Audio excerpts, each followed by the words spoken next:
Well, as my father used to say, I accept the nomination. Who knows? Good morning. As our Constitution requires, I'm here to report on the condition of our state. Simply put, California is prospering. While it faces its share of difficulties, we should never forget the bounty and the endless opportunities bestowed on this special place, or the distance we've all traveled these last few years. It's now hard to visualize or even remember the hardships, the bankruptcies, and the home foreclosures so many experienced during the Great Recession. Unemployment was above 12%, and 1.3 million Californians lost their jobs. The deficit was $27 billion in 2011. The New York Times, they called us the coast of dystopia. The Wall Street Journal saw the great California exodus. The Economist of London pronounced us the ungovernable state. And the Business Insider simply said, California is doomed.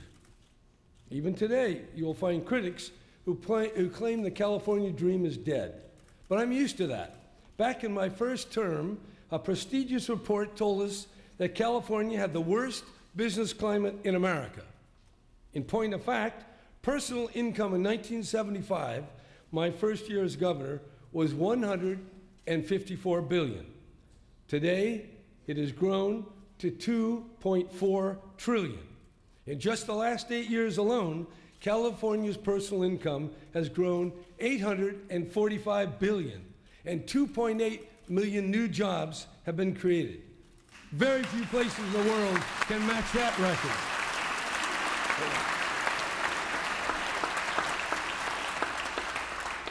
That's one of the reasons why confidence in the work that you're doing has risen so high. That contrasts sharply with the abysmal approval ratings given to the U.S. Congress. Certainly our on-time budgets are well received, thanks in large part to the lowering of the two-thirds vote to a simple majority to pass the budget.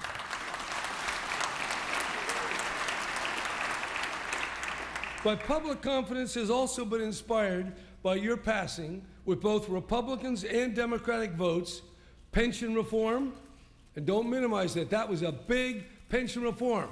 May not be the final one, but it was there, and you did it, Republicans and Democrats. Workers' compensation reform, another vote with Republicans and Democrats there. The water bond, the rainy day fund, and the cap-and-trade program. And by the way, you Republicans, as I look over here and look over there, don't worry, I got your back.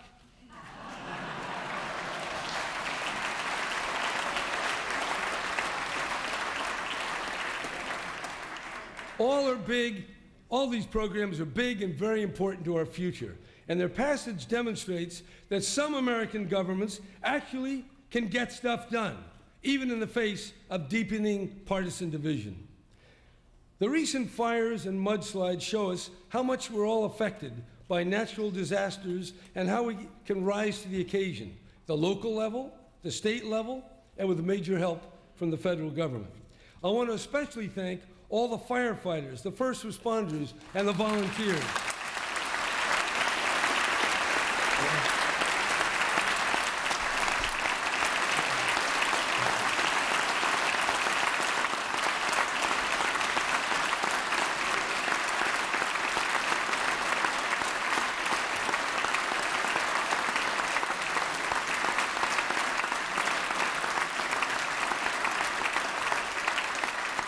These brave men and women answered the call to help their fellow neighbors, in some cases, even when their own homes were burning. Here we see an example of people working together, irrespective of party. The President himself has given California substantial assistance, and the congressional leadership is now sponsoring legislation to help California, as well as the other states that have suffered major disasters, Texas, Florida, and the Commonwealth of Puerto Rico. In this regard, we should never forget our dependence on the natural environment and the fundamental challenges it presents to the way we live. We can't fight nature. We have to learn how to get along with her. I want to say that again. We can't fight nature. We have to learn how to get along with her. And that's not so easy. For thousands of years, this land, now called California, supported no more than 300,000 people. That's 300,000 people, and they did that for thousands and thousands, some people say as long as 20,000 years. Today, 40 million people live in the same place, and their sheer impact on the soils, the forests, and the entire ecosystem has no long-term precedent. That's why we have to innovate constantly and create all manner of shelter, machines, and creative technologies. That'll continue, but only with ever greater public and private investment. The devastating forest fires and the mudslides are a profound and growing challenge. 8 of the state's most destructive fires have occurred in the last 5 years. Last year's Thomas Fire in Ventura and Santa Barbara counties was the largest in recorded history. The mudslides that followed were among the most lethal the state has ever encountered. In 2017, we had the highest average summer temperatures in recorded history.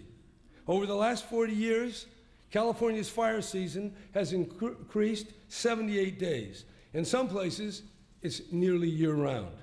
So we have to be ready with the necessary firefighting capability and the communication systems to warn residents of impending danger.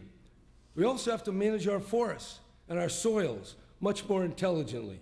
Toward that end, I'll convene a task force composed of scientists and knowledgeable forest practitioners to review thoroughly the way our forests are managed and suggest ways to reduce the threat of devastating fires. They'll also consider how California can increase resiliency and carbon storage capacity. Trees in California should absorb CO2, not generate huge amounts of black carbon and greenhouse gas as they do today when forest fire rages across the land.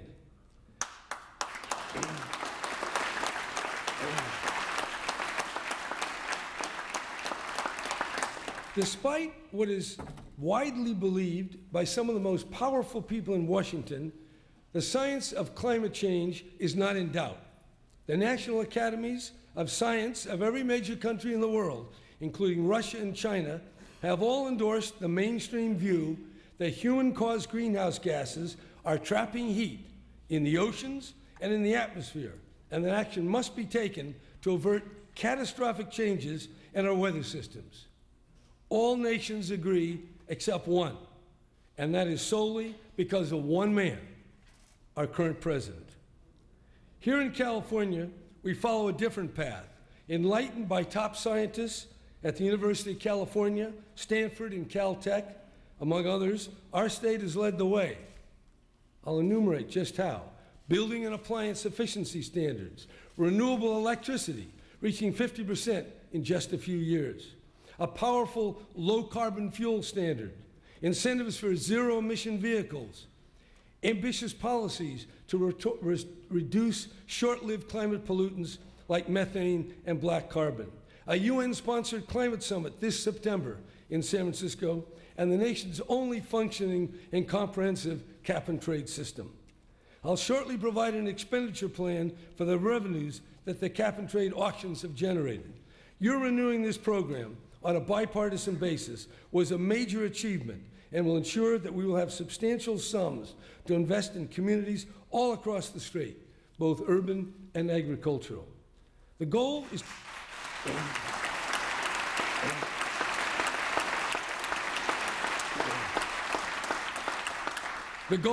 to make our neighborhoods and farms healthier, our vehicles cleaner, zero emission, the sooner the better, and all our technologies increasingly lowering their carbon output. To meet these ambitious goals, we'll need 5 million zero-emission vehicles on the road by 2030, and we're going to get there. Believe me, we only have 350,000 today, so we all got a lot of work. And think of all the jobs and how much cleaner our air will be then. When you passed the cap-and-trade legislation, you also passed a far-reaching air pollution measure that for the first time focuses on pollutants that disproportionately affect specific neighborhoods. Instead of just measuring pollutants over vast swaths of land, regulators will zero in on those communities which are particularly disadvantaged by trains, trucks, or factories.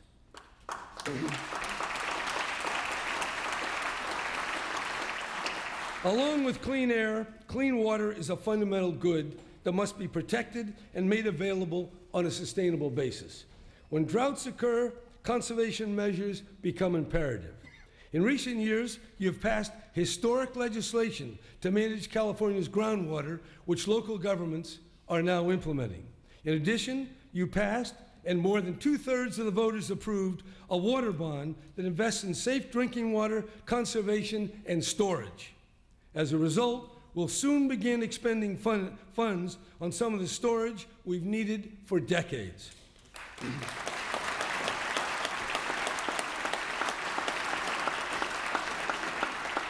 As the climate changes and more water arrives as rain instead of snow, it's crucial that we're able to capture the overflow in a timely and responsible way. That, together with recycling and rainwater recapture, will put us in the best position to use water wisely and the most efficient way possible. We're also restoring the Sacramento and San Joaquin watersheds, protect water supplies, and improves California's iconic salmon runs.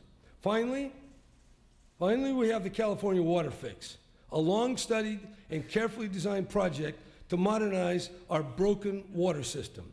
I'm convinced that it will conserve water, protect the fish and the habitat in the Delta, and ensure the delivery of badly needed water to the millions of people who depend on California's aqueducts.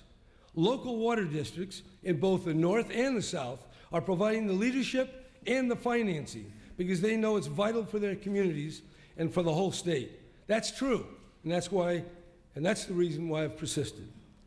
Our economy, the 6th largest in the world, depends on mobility, which only a modern and efficient transportation system provides. The vote on the gas tax was not easy, but it was essential, given the vast network of roads and bridges on which California depends, and the estimated $67 billion in deferred maintenance on our infrastructure. Tens of millions of cars and trucks travel over 330 billion miles a year. The sun's only 93 million miles away. The funds that SB 1 makes available are absolutely necessary if we're going to maintain our roads and transit systems in good repair. 25 other states have raised gas taxes. Even the U.S. Chamber of Commerce has called for a federal gas tax because the Highway Trust Fund is nearly broke. Government does what individuals can't do, like build roads and bridges and support local bus and light rail systems. This is our common endeavor by which we pool our resources through the public sector and improve all of our lives.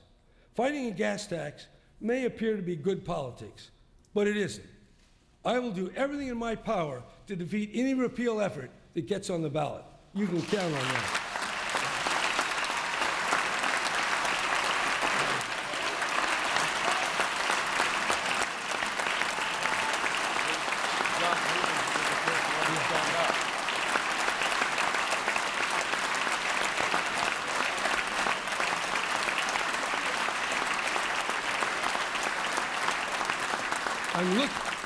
I'm looking for that one Republican. A brave man.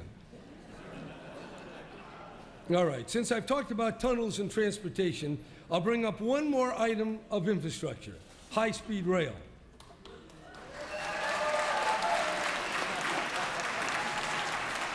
All right, I make no bones about it. I like trains. I like high-speed trains even better. So did the voters in 2008 when they approved the bond. Look, 11 other countries have high-speed trains. They're now taken for granted all over Europe, in Japan, and in China. President Reagan himself said in Japan on November 11th, 1983, the following, and I quote, "The state of California is planning to build a rapid-speed train that is adapted from your highly successful bullet train." Yes, we were. and now we are actually building it. Takes a long time.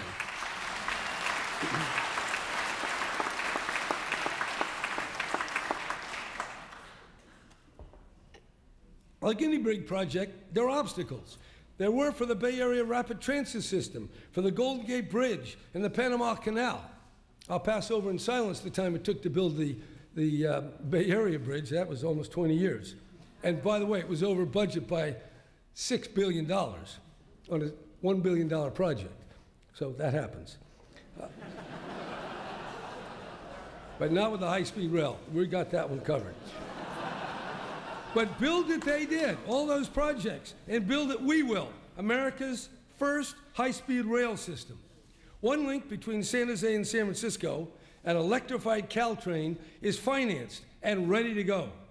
Another $1 billion with matching funds will be invested in Los Angeles to improve Union Station as a major transportation hub and fix the Anaheim corridor.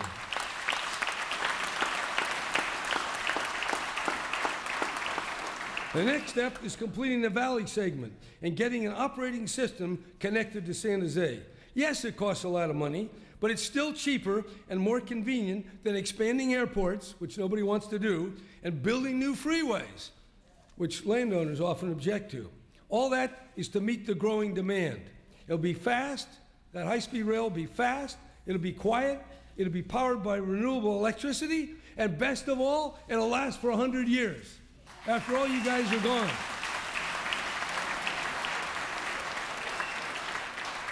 Already, more than 1,500 construction workers are on the job at 17 sites, and hundreds of California businesses are providing services, generating thousands of job years of employment.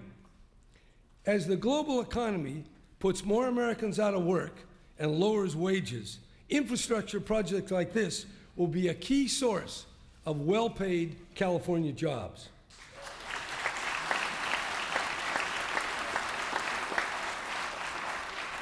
Difficulties challenge us, but they can't discourage or stop us. Whether it's roads, or trains, or dams, or renewable energy installations, or zero-emission cars, California is setting the pace for the entire nation.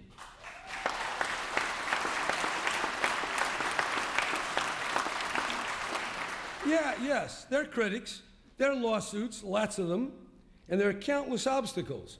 But California was built on dreams and perseverance, and the Boulder Path is still our way forward.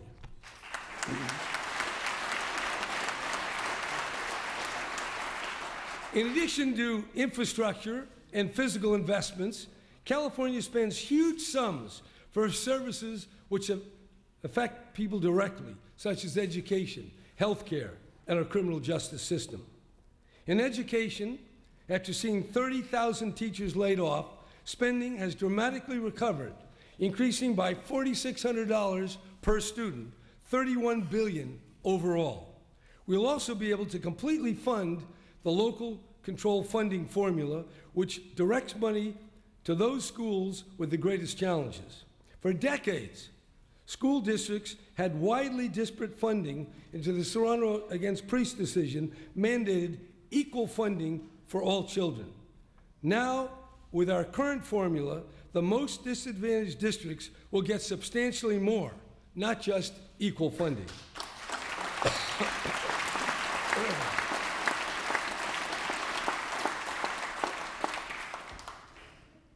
Importantly, this year's budget proposes to link spending with the local accountability plans so that parents can see how the additional spending supports English learners and students from low-income families. Look, it's no secret that kids from more privileged backgrounds generally do better on standardized tests. But the answer is not more micromanagement with intrusive state laws. Learning takes place in the classroom, and that's why our first job is to support teachers and give them the training and the freedom to teach as they know best.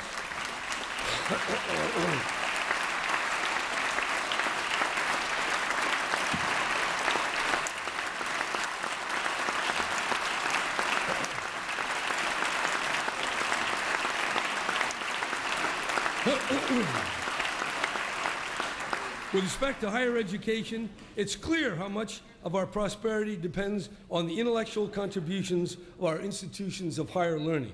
National leaders come from all over the world to visit California's most innovative companies, companies that are filled with highly educated and creative men and women, many of whom graduated from our public colleges and universities. Although there's always a struggle for funds, I want to point out that since 2011, the state has increased its annual support of higher education by $5.8 billion. And that's on an annual basis from now on. That is $1.2 billion for UC, $1.6 billion for CSU, $2.4 billion for the community colleges, and $623 million in additional financial aid.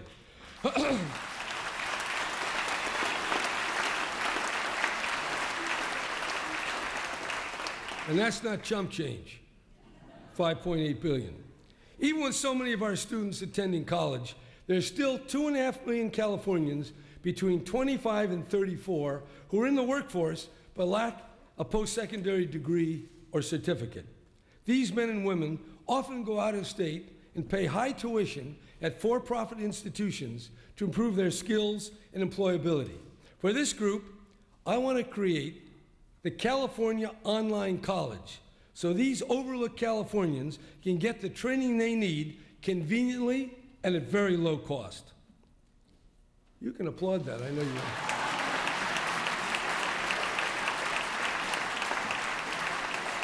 And this won't compete with bricks and mortar schools or the existing community colleges or UC or USC. This is for people out of the workforce who have no other way. And we want to bring it right to their homes so they can get ahead like everybody else. When it comes to health care,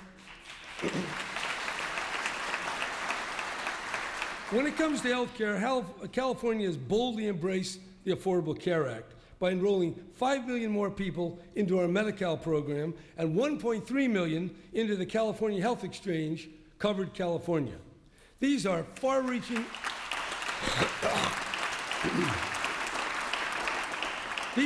These are really far-reaching moves, but are largely dependent on tens of billions of federal dollars that would have been taken away by the Congress had the effort to repeal and replace succeeded. Thank God for John McCain, Lisa Murkowski, and Susan Collins. Along with the Democrats, they prevailed and protected the health care for tens of millions of Americans.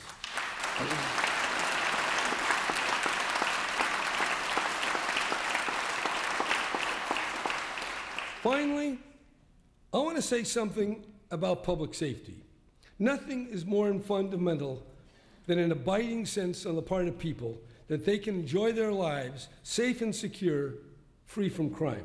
Good neighborhoods, good schools, and good jobs all contribute to healthy and safe communities. But there still is crime, lots of it, in many cases, quite serious. To combat crime, among other things, California has created an extensive prison system that has changed quite substantially and grown over the decades. In fact, it grew so fast, it became so crowded, that the United States Supreme Court issued an unprecedented order requiring drastic changes. To give you a sense of the magnitude of the problem, here are some of the facts.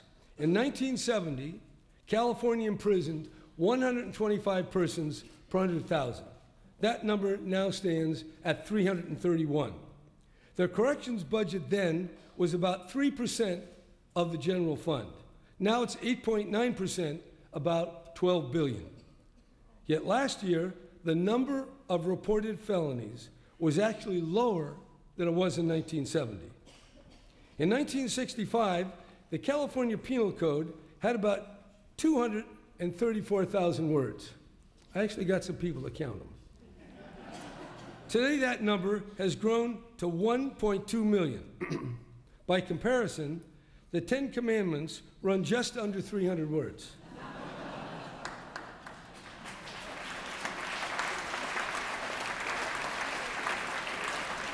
And the 10 Commandments, there's still 10. In California, there are more than 5,000 separate criminal provisions specifying what is criminal, what the penalty should be, what enhancements should be added, and what credits might be earned.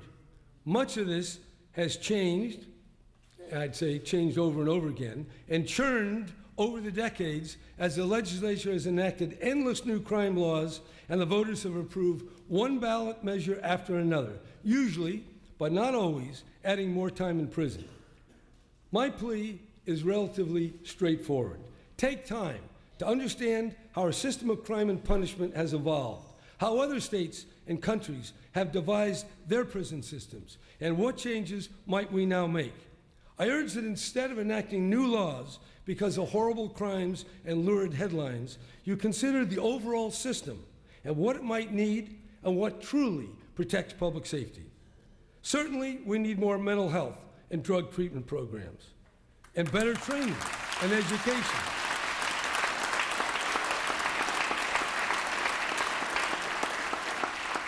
Those we're getting, but more is needed, particularly hope. Hope, as you know, is one of the theological virtues, along with faith and charity.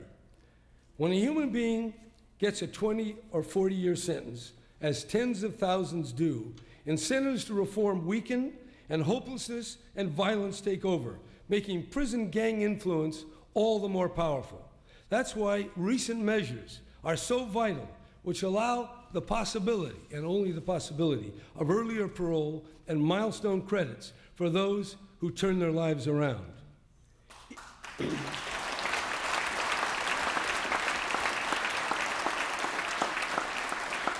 Equally important are the correctional officers who walk the halls and put their lives on the line in direct contact with all manner of inmate.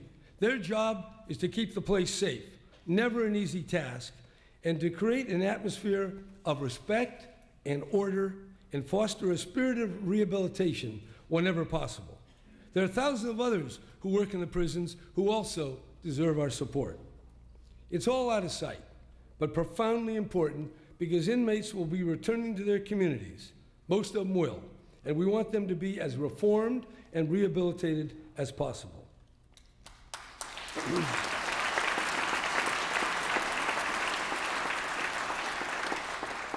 For the rest, there's much we can do together before this year ends. And these are truly exciting times, full of possibilities, but also full of danger. Just this morning, the preeminent Science and Security Board of the Bulletin of the Atomic Scientists moved the minute hand of the doomsday clock 30 seconds closer to catastrophe. It is now 2 minutes to midnight, as close as it was at the height of the Cold War in 1953. Our world, our way of life, our system of governance, all are at immediate and genuine risk. Endless new weapons systems, growing antagonism among nations, the poison in our politics, climate change. All of this calls out for courage, for imagination, and for generous dialogue. In recent days, hundreds of thousands took to the streets in cities across America to participate in the Women's March. At the same time, activists championed the cause in our nation's capital of those young people we call the Dreamers. In all this, California was in the forefront, showing the way. But there's much more to do, much more to do. All of us, whatever our party or philosophy, have a role to play in defending and advancing our democracy. Our forebears set the example. As you may know, my own great-grandfather, August Shuckman, in 1849, sailed to America on a ship named Perseverance. He persisted against all the odds and made it to Sacramento 3 years later. And yes, we too will persist against storms and turmoil, obstacles great and small. The spirit of democracy never dies. It's alive in this chamber, in the hearts of Californians, and in people throughout the world. Let this be a great year for California, for our nation, and for our future. Thank you.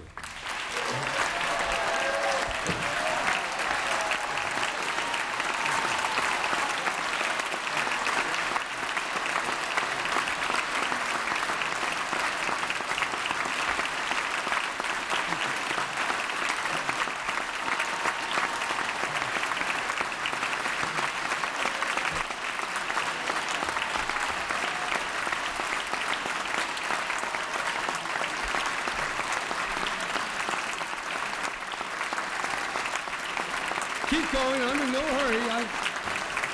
Nowhere to go.